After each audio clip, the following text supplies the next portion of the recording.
Bonjour, je m'appelle Jean-Paul Matouk, je viens de la République démocratique du Congo. Donc je suis très honoré d'être dans cette salle grâce à la Fondation Gabriel Péry. Je vais mon exposé d'abord très court, mais je voudrais les commencer avec 2 ou 3 petites anecdotes. Quand j'avais 10 à 15 ans, nous avions à la maison un oncle qui a été en même temps compagnon de mon père, parce que mon père a lutté aussi pour l'indépendance. Mon oncle n'a jamais étudié. Tout ce qu'il savait faire, c'était conduire les pirogues à vapeur, ce qu'on appelle généralement des speedboats, des pêches. Et il a été en contact avec l'ex-président assassiné, Laurent Désiré Kabila, quelque part dans son maquis. Une rencontre de 2 jours. Je ne sais pas ce qu'il a fait pour le président Kabila. Et le président, l'ancien président Kabila assassiné, avant son assassinat, quand il a accédé au pouvoir, il a pris mon oncle comme général directement, tout de suite, sans formation militaire, général et chef d'état-major général des forces navales. Je viens d'un pays où l'espace politique est totalement obscur. L'administration, je ne dirais pas dégradante, morte. L'appareil militaire occulte.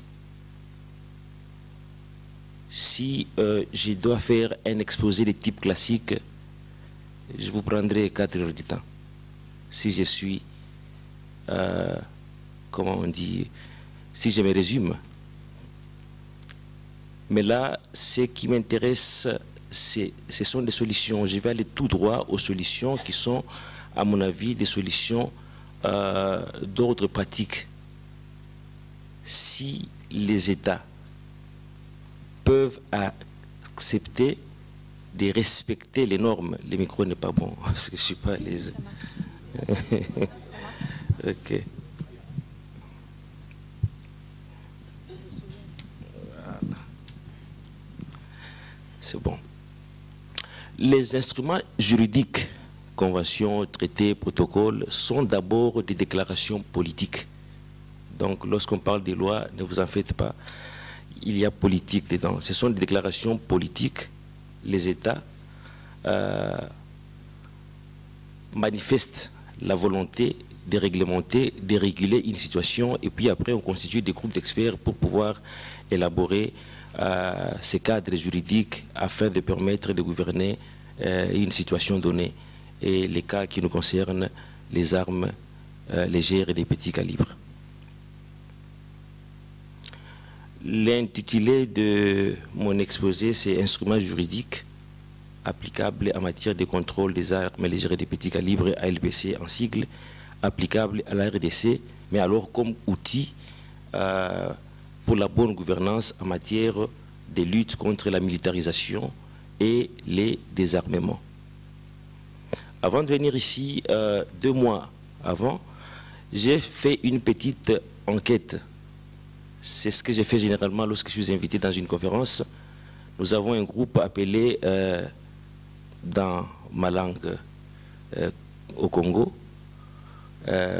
Bofongolamiso, qui signifie « ouvrez l'œil », pour savoir qu'est-ce que les Congolais voudraient que je puisse dire au cours de cette conférence. Et j'ai résumé les résultats de mon enquête en 2 mots. Kabila dégage. Kabila, c'est le président de la République démocratique du Congo, un dictateur véreux. Et je suis désolé de le dire en des termes aussi peu courtois, mais je suis personnellement, ma famille et même la nation congolaise en général, victime de ces systèmes qui... vous avez affaire à un président qui est d'une incompétence qui dépasse toutes les normes qu'on connaît en matière d'incompétence. Bon, je vais aborder chapitre par chapitre, mais avec quelques petites explications, tout en conservant l'intensité des temps qui m'a été imparti.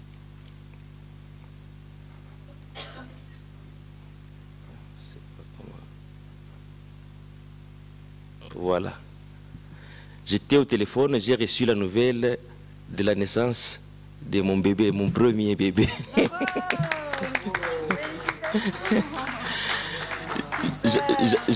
J'avais tellement comment on appelle, j'avais des petites notes avant d'entamer, alors tout d'un coup, juste 10 minutes avant mon intervention, donc je suis très heureux et un peu dans l'émotion.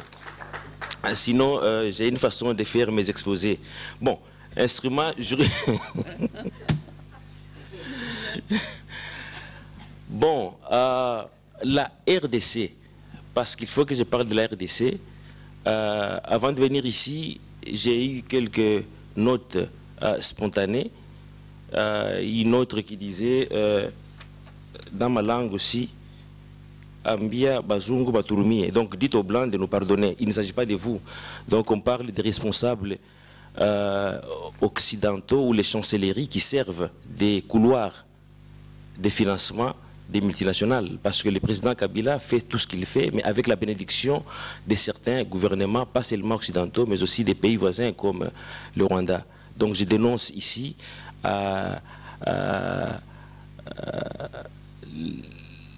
la partialité, mais aussi l'inefficacité de l'Union européenne par rapport à ce qui se passe en RDC. Donc, je lance un appel à un retour à l'ordre constitutionnel. Le président Kabila exerce son mandat en dehors de la Constitution. La République démocratique du Congo a signé beaucoup d'instruments juridiques en matière de contrôle des armes légères et des petits calibres. Les protocoles de Nairobi sur la prévention, le contrôle et la réduction des armes légères et des petits calibres dans la région des Grands Lacs, dans la Corne d'Afrique et même les États limitrophes, donc depuis 2004. Le protocole contre la fabrication, le trafic illicite d'armes à feu, de leurs pièces, éléments et munitions additionnels à la Convention des Nations Unies contre la criminalité transnationale organisée, dit protocole sur les armes à feu, bon, légalement contraignant, adopté le 31 mai 2001 par l'Assemblée générale de l'ONU. Le protocole est entré en vigueur le 3 juillet 2005 après la 40e ratification par la Zambie. La RDC a aussi souscrit au protocole de la SADC qui est entré en vigueur le 8 novembre 2004. Le programme des Nations Unies d'action en vue de prévenir, combattre et éliminer les commerces illicites des armes légères et des petits calibres, politiquement contraignant, adopté en 2001 par l'Assemblée générale de l'ONU, prévoyant des mesures visant à rendre plus stricts les contrôles régissant les transferts licites des armes légères, instrument international visant à permettre aux États de procéder à l'identification et au traçage rapide et fiable des armes légères et des petits calibres, adopté en décembre 2005 par l'Assemblée générale des Nations Unies. Il y a aussi la Convention sur les armes ou bombes, comme vous l'avez dit, à sous-munitions, entrée en vigueur, je crois, le 1er août 2010, et la Convention de Kinshasa sur les armes légères. Convention de Kinshasa, c'est une convention pour l'Afrique centrale, mais qui a été adoptée à Kinshasa. Voilà pourquoi elle a été nommée Convention de Kinshasa. En fait, c'est la convention de l'Afrique centrale pour le contrôle des armes légères et des petits calibres, leurs munitions et toutes pièces pouvant servir à leur fabrication, assemblage et réparation. Et aussi au tout dernier traité en matière de commerce des armes, le traité universel sur le commerce des armes, entré en vigueur en 2013, et plutôt adopté en 2013 et entré en vigueur le 24 décembre 2000, de la même année, je crois. Bon,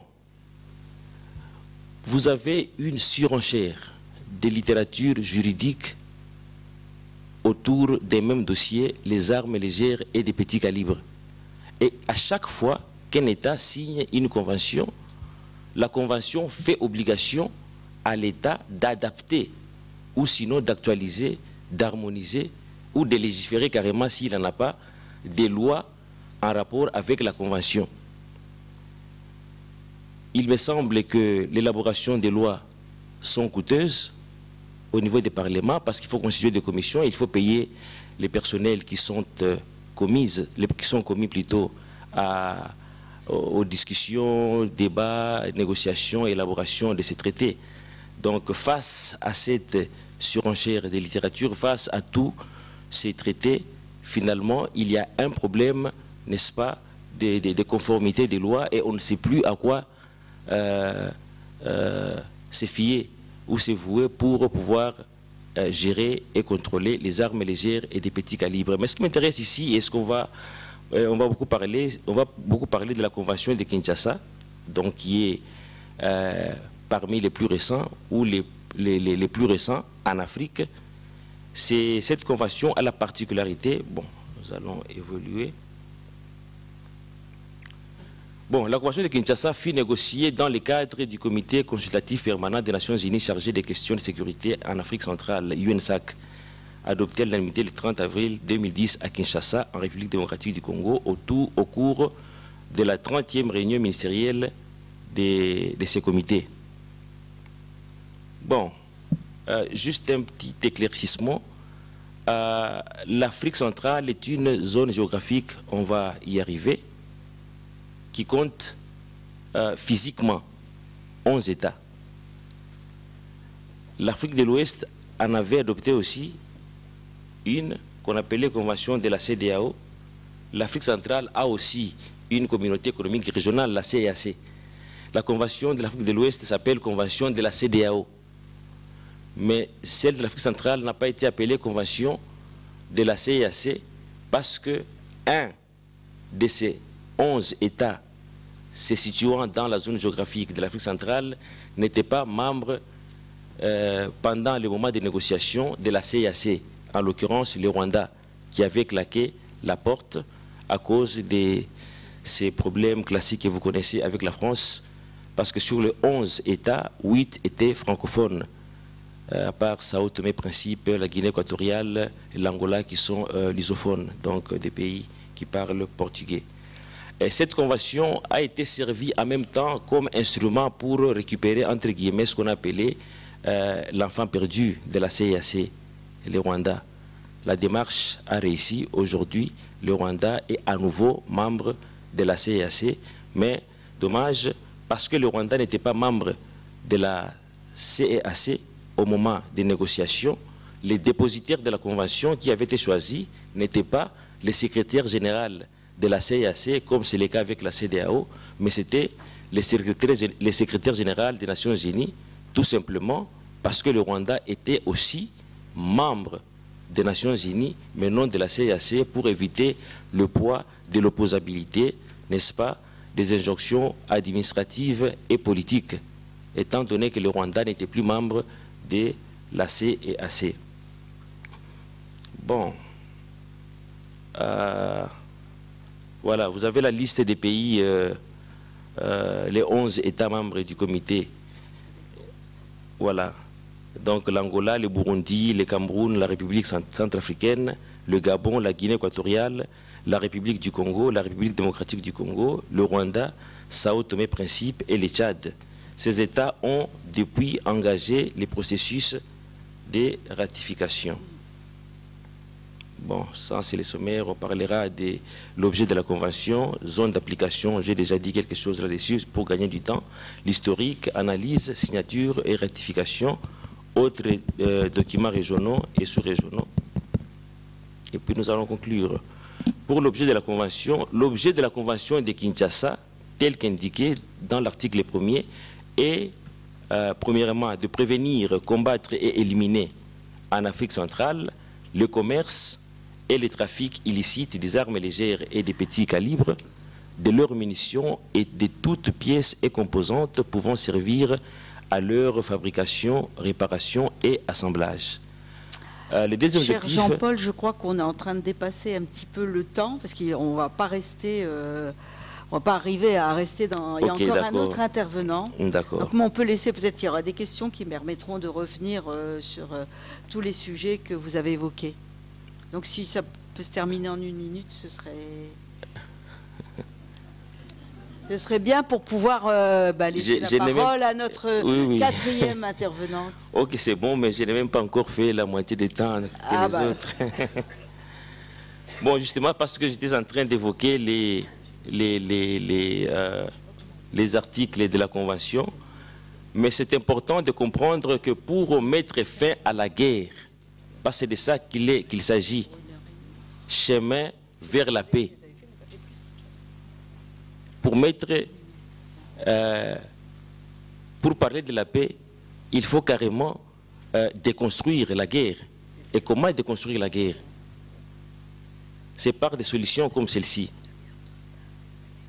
Donc légiférer ou gouverner les États de manière à ce que les armes ne se retrouvent pas entre les mains des mauvaises personnes ou des civils, comme les rêves de la société civile mondiale qui rêve un monde sans armes. C'est une utopie, mais il faut qu'il y ait quelqu'un pour le faire.